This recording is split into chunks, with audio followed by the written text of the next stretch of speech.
Danke bafethu, so sokunama-room amaningi about uNabi ukuthi uzohamba ku-Kaizer Chiefs. So i-Kaizer Chiefs Sporting Director uKaizer Junior userespondile-ke kulama-rumors lawo ukuthi uNabi uzohamba isizini mayiphela yabo. Lo coach lona waseTunisia uqeda ukushaya i-Orlando Pirates 2-1 laphana ku-Nedbank Cup, waqeda i-drought ye-Kaizer Chiefs wabalethela i-cup for the first time in 10 years yabo. So uNabi uyafika-ke Kaizer Chiefs i-first campaign yakhe, but already sene-cup which is i-Nedbank, but sekubhekithwe i-premiership izinto azihambi kahle yabo. So in the first few months-ke uNabi ustrugglile ngempela ukubuilda i-core team i-Kaizer Chiefs, vele siyibona le ingaphansi ngempela laphana ku-league table yabo. So after ke-Nedbank Cup Glory, i-Sunday Times-ke iye report-ile ukuthi ucoach ne-contract yakhe ne-Kaizer Chiefs ngathi vele izo-terminate yabo, ngathi ngeke abuye next season. Nangoko uMtawu ngamagama wakhe ukuthi ukhulume kanjani laphana mebuzwa-ke lapha ku-5FM eradweni yabo.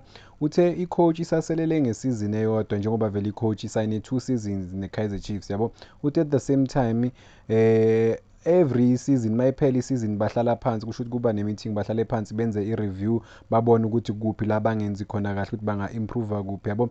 But uthe yena baqeda uku-achieve i-milestone ngempela, into enkulu.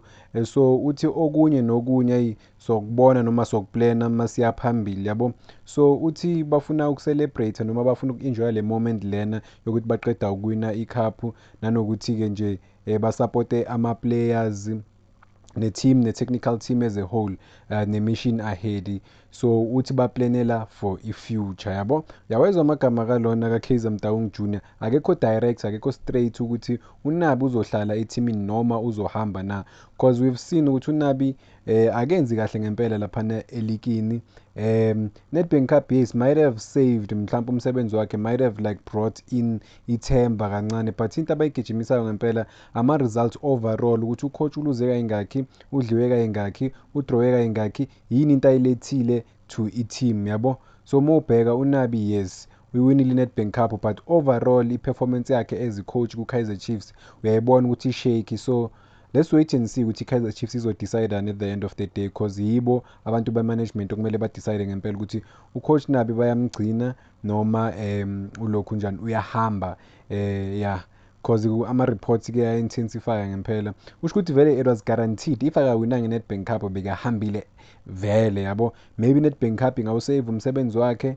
Let's wait and see ukuthi i-Kaizer Chiefs kuzothiwani ngempela, because iyaphela i-league nje soon, kusela ama-game ambalwa, iyaphela isizini, kumele bahlale phansi babe ne-meeting. Asazi ukuthi uNabi ne-Kaizer Chiefs bathembisana ini makuqala isizini ukuthi okay, umsebenzi wakho njengoba ulethwe lana ukuthi ufinishele ku-top 4 ku-top bani, maybe next season uzozama futhi uqalele phansi yabo. Next season si-expecte something manje, lokuthi uhlale outside i-top 8, mebalinde ukuthi uNabi if uyaqualify for i-top 8 akufani, maybe bazohlala bakhulume babe nama-plans going forward. If uyahluleka maybe ukufika ku-top 8, maybe-ke lapho-ke bangayikhansela i-contract yakhe, or maybe before kuyiwa ku-Nedbank Cup bese kukhulunyiwe vele ukuthi ayi, we don't think like you are aligned to i-project, nanokuthi la sifuna ukuthi i-team ibe khona, because uyabona ukuthi lihleli kuphi elikini, and thina we are one of the big 3 like South Africa, so we can't even get into top 8, siyastruggle lapho nalapho, and then ama-points wethu uyawabona ukuthi amancane kanjani. So i-season yethu has been a failure overall moyibheka, but yes, you've won i-Nedbank Cup, maybe i-Nedbank Cup izomsaver. So bona ukuthi ngempela njengoba ashilo lo uMtaung Junior ukuthi bazohlala phansi babheke izinto ba-review and then baplane ahead ukuthi bazokwenza kanjani ngesimo sakaNabi. Danko bafowethu.